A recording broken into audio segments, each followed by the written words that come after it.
সফলতা অর্জন করতে জীবনে কঠোর পরিশ্রম করতে হয়। পরিশ্রমের বিকল্প কোনো কিছুই নেই। যে যত বেশি পরিশ্রম করতে পারবে সে তত বেশি সফলতার দূর প্রান্তে পৌঁছাতে পারবে।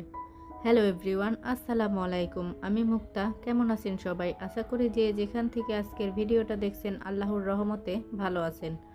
আমরাও আলহামদুলিল্লাহ বেশ ভালো আছি। এই তো সকালবেলা ভিডিওটা স্টার্ট করে দিয়েছি। আসলে যেই দিন গ্যাস থাকে না, মনটাই অন্যরকম থাকে আর ফুরফুরা থাকে। নাস্তাটা গ্যাসের চুলায় যতটা সহজে আমি করে নিতে পারি, ইলেকট্রিক চুলায় আমার কাছে মনে হয় কি একটু ভেজাল কিংবা ঝামেলা সম্পূর্ণ। হয়তোবা আমি ওইটাতে অত বেশি অভ্যস্ত না, সেই জন্য। যাই হোক, হাজবেন্ডকে নাস্তা করিয়ে অলরেডি অফিসে পাঠিয়ে দিয়েছি। এরপর আমরাও সকালের নাস্তাটা করে নিয়েছি। গতদিন একটু বাইরে গিয়েছিলাম সংসারের কিছু প্রয়োজনীয় জিনিসপত্র আনার জন্য, বাচ্চাদের কিছু শুকনা খাবার, এমনকি আমার সংসারের কিছু জিনিসপত্র, সেই সবই। তো এগুলা যেহেতু আমার রেগুলারই লাগে, তো আমি কি করি, প্রতি মাসেরটা একবারেই সব সময় কেনার চেষ্টা করি। যাই হোক, এখানে আমার যা যা লাগবে আর যা যা আছে সেগুলো বুঝে শুনে একটা লিস্ট আকারে তৈরি করে নিয়ে কিনে নিয়ে এসেছি। তো সবচাইতে আমার এই জিনিসটা ভালো লেগেছে। তবে এই ভাইরাল ডিমের ঝুড়িটা অনেকের বাসাতেই আছে, তো আমার মনে হয়েছে যে আমারও একটা থাকলে হয়তো বা মন্দ হতো না, সেই জন্যই নিয়ে আসা। আমি এই যে এখানে কিছু ডিম বের করে এরকম একটা পাত্রে রেখে দিয়েছিলাম। যেহেতু এখন শীতের সময়, আর শীতের সময় ডিমগুলো সহজে যেহেতু নষ্ট হয় না, সেই জন্য বাইরে রাখলে কোনো সমস্যাই হবে না। যাই হোক, এই যে আমি আজকে কিচেনের এই অংশটা ক্লিন করে নেব, সেই জন্য সব কিছু একদম নামিয়ে সুন্দর করে ঘষে ঘষে পরিষ্কার করে নিচ্ছিলাম। আসলে যেহেতু অনেকটা পুরাতন বিল্ডিং, আর আমি যতই ভালো করে ঘষে মেজে পরিষ্কার করি না কেন, অতটা ক্লিন কিন্তু দেখায় না। তবে যাই হোক, নিজের মনের পরিষ্কারটাই সবচাইতে বড় পরিষ্কার। তো আমি আমার যতটুকু জিনিসে আছে, তো আমি সবসময় চেষ্টা করি সেটা পরিষ্কার পরিচ্ছন্ন রাখার জন্য। জিনিসটা কি বলে, পুরাতন হোক, তারপরেও সেটা যদি পরিষ্কার পরিচ্ছন্ন থাকে, দেখতেও ভালো লাগে আর নিজের কাছে ব্যবহার করেও অনেকটা শান্তি ফিল হয়। যাই হোক, এরপর এই যে জারগুলার মধ্যে কিছু কিছু খাবার আছে, তো সেগুলা আর পুরো রিফিল না করেই হচ্ছে আমি উপরের অংশটুকু হচ্ছে ঘষে মেজে পরিষ্কার করে এই যে এখানে একটু রেখে দিয়েছি। এগুলো পানি ঝরে একটু শুকনা হলে তারপরে হচ্ছে আবার যথাস্থানেই রেখে দেব। একজন মহিলা তার সংসারটাকে সুন্দর আর পরিপাটি গুছিয়ে রাখতে সারাদিন যে অক্লান্ত পরিশ্রম করে, তো তার পিছনে শুধু তার নিজের কোনো স্বার্থ আছে তা কিন্তু নয়। এটা শুধু তার ভালো লাগা, এমনকি ভালোবাসা থেকেই করে থাকে। যাই হোক, এই যে রান্নাবাড়া করার জন্য যে জিনিসগুলো বের করে নিয়েছি, সেগুলো এখন কেটে ধুয়ে পরিষ্কার করে গুছিয়ে নেব। রান্না করার আগে যদি এই কাজগুলা গোছানো থাকে, তাহলে কিন্তু রান্না করতে অনেকটা দ্রুত হয়ে যায় আর খুবই ঝটপটলি রান্নাগুলা কমপ্লিট হয়ে যায়।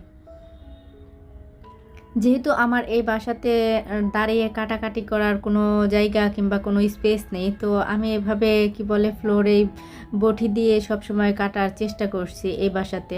তবে আগের বাসার ধরন ছিল অন্যরকম, আর এখনকার বাসার ধরনটা একটু ভিন্ন। তো সেই জন্য যখন যেইখানে যেভাবে যে পরিস্থিতিতে থাকতে হবে, সেটাকে কিন্তু নিজের মতো মানিয়ে গুছিয়ে নেওয়াটাই সবচাইতে শ্রেয়। সকালে নাস্তার সাথে সাথেই যদি দুপুরের রান্না বাড়াটা করে নিতাম, তাহলে কিন্তু গ্যাসেই রান্নাটা করতে পারতাম। আর ওটা করা হয়নি। অন্যান্য কাজকর্মগুলো যেহেতু গুছিয়েছি, সেই জন্য এখন এই যে রান্নাটা এই চুলাতেই করে নিচ্ছি। খুবই সিম্পল রান্না বাড়া করছি। এখানে কাজলি মাছের চচ্চড়ি করে নিচ্ছি, তারপরে একটা সবজি রান্না করব, আর হচ্ছে রুই মাছ ভাজা। এগুলাই হচ্ছে আজকে দুপুরের রান্না বাড়া। জানি না কেউ এখন পর্যন্ত আমার এই ছোট্ট ভিডিওটা দেখছেন কি না। যদি দেখে থাকেন তো প্লিজ একটা লাইক দিবেন, আর দেখতে দেখতে যদি বেশি ভালো লেগে যায়, এই ছোট্ট বোনটার পাশেই থেকে যেতে পারেন। আর যারা অলরেডি আমার চ্যানেলটাকে সাবস্ক্রাইব করে আমার পাশে আছেন, তাদেরকে জানাই অসংখ্য অসংখ্য ধন্যবাদ। ও আচ্ছা, একটা আপু আমাকে একটা কমেন্ট করেছিল, তো সেই কমেন্টের উত্তরটা এখন দিয়ে দিচ্ছি। আসলে আপু বলেছিল, আপু তুমি এই যে কোয়ার্টারগুলোতে থাকো সেটার একটা হোম ট্যুর ভিডিও দেওয়ার জন্য। আসলে আপু আমি এমন একটা বাসাতে আছি, সেটার হোম ট্যুর ভিডিও যে আপনাদের সাথে শেয়ার করব সেটা কখনো পসিবল কি না আমি নিজেও জানি না। যাই হোক, দেখি কতটুকু গুছিয়ে উঠতে পারি, হয়তোবা কোনো এক সময় আপনাদের সাথে সেই ভিডিওটাও শেয়ার করার চেষ্টা করব। তবে আদৌ পারবো কি না সেটা কিন্তু আমি কখনোই কনফার্ম করে বলতে পারবো না, কারণ আমি যে বাসাগুলোতে থাকি এগুলার কিছু নিয়ম নীতি এমনকি কিছু রুলস আছে, সেগুলো মেনটেন করেই হচ্ছে আমাকে চলতে হবে। যেহেতু আমার হাজব্যান্ড জব করে, তো আমি তো চাইবো না তার কোনো ক্ষতি হোক কিংবা তার কোনো প্রবলেমে পড়ুক। যাই হোক, সেটা আপনারা একটু হলেও বোঝার চেষ্টা করবেন। তো এই তো একটা রান্না কিন্তু আমার শেষ হয়ে গিয়েছে, আবার পরবর্তী রান্নাটাও একই সাথেই করে নিচ্ছি। তো রান্না বাড়া চুলায় বসিয়ে এরপর এই যে যে জারগুলো আমি ধুয়ে ক্লিন করে নিয়েছিলাম সেগুলা এখন হচ্ছে একটু গুছিয়ে নিচ্ছি। আর আমার বাসার পাশেই হচ্ছে মেন রোড, তো সেখান দিয়ে হাজারো গাড়ি ঘোড়া যাচ্ছে, তো সেটার শব্দ শোনা যাচ্ছে। আসলে সবাই একটু ইগনোর করে শোনার চেষ্টা করবেন। যাই হোক, ডিমের জারটাও এখানে রেখে দিয়েছি, তো পরবর্তীতে হয়তো ডিমগুলো ভালো করে ধুয়ে ক্লিন করে এখানে রেখে দেওয়ার চেষ্টা করব। তো এর মধ্যে আমার হাজব্যান্ড কিন্তু দুপুরের খাওয়া দাওয়া করার জন্য বাসায় চলে এসেছে। তো ওনাকে প্রথমে খাবারগুলো খেতে দিয়ে দিয়েছি, এরপর হচ্ছে আমরাও খাওয়া দাওয়াটা করে নিয়েছি। তো এরপরে আর ভিডিও শ্যুট করিনি, বিকালবেলা থেকে আবার ক্যামেরাটা অন করেছি। এখানে কিছুটা ফ্রিজে তাল ছিল, তো সেটাই বের করে নিয়েছিলাম, আর কিছুটা তালের বড়া তৈরি করে দিচ্ছি।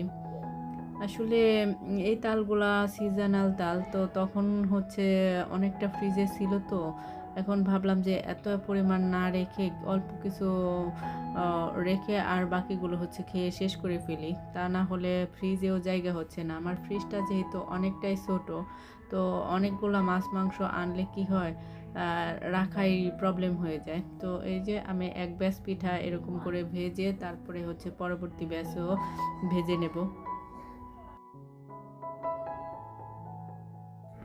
যাই হোক, কিছু পিঠা ভাজা হয়েছে, এবার হাজব্যান্ডকে খেতে দিয়ে দিয়েছি, এমনকি বাচ্চাদেরকেও। আর এখানে আরও একটা কেক বসিয়েছিলাম, তো সেইটাও একটু মোল্ড আউট করে নিছি। এখনও একটু গরম গরম আছে, তো বাচ্চারা বলছিল যে আম্মু কেকটা কেটে দাও, আমরা একটু খাবো। তো বাচ্চাদের আবদারে এই কেকটা যেহেতু তৈরি করেছি, ওরা হচ্ছে পরের দিন হচ্ছে স্কুলে টিফিন হিসেবে নিয়ে যাবে। তো সেই জন্য এটাকে আর ডেকোরেশন করব না, নর্মালি এমনিই খাওয়ার জন্য। এই কেকটা একটু গরম গরম ছিল, তো উঠাতে একটু প্রবলেম হচ্ছিল। যাই হোক, কেকটাকে এখন কেটে ওদেরকে খেতে দিয়ে দিব।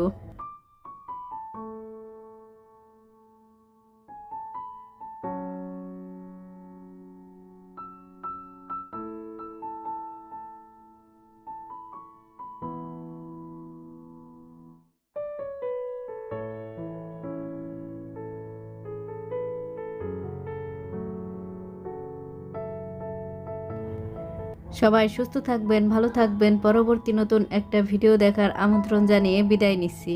আল্লাহ হাফেজ, আসসালামু আলাইকুম।